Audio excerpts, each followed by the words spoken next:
মালতীবালা বালিকা বিদ্যালয়, কবি জয় গোস্বামী। বেণীমাধব, বেণীমাধব, তোমার বাড়ি যাব বেণীমাধব।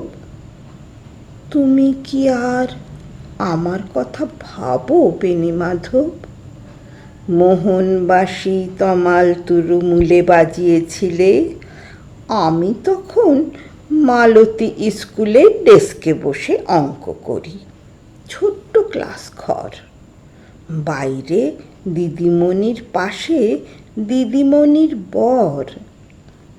আমি তখন নবম শ্রেণী, আমি তখন শাড়ি। আলাপ হলো বেণীমাধব, সুলেখাদের বাড়ি। বেণীমাধব, বেণীমাধব, লেখাপড়ায় ভালো, শহর থেকে বেড়াতে এলে। আমার রং কালো, তোমায় দেখে এক দৌড়ে পালিয়ে গেছি ঘরে। বেণীমাধব, আমার বাবা দোকানে কাজ করে। কুঞ্জে অলি গুঞ্জে তবু ফুটেছে মঞ্জরি। সন্ধেবেলা পড়তে বসে অঙ্কে ভুল করি। আমি তখন নবম শ্রেণী, আমি তখন 16।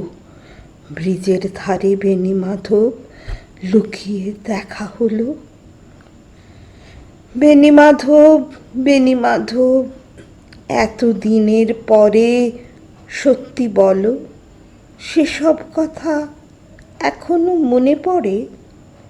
সেসব কথা বলেছ তুমি তোমার প্রেমিকাকে?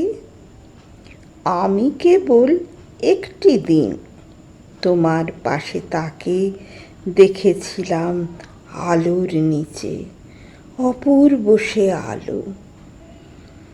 স্বীকার করি দুজনকেই মানিয়েছিল ভালো।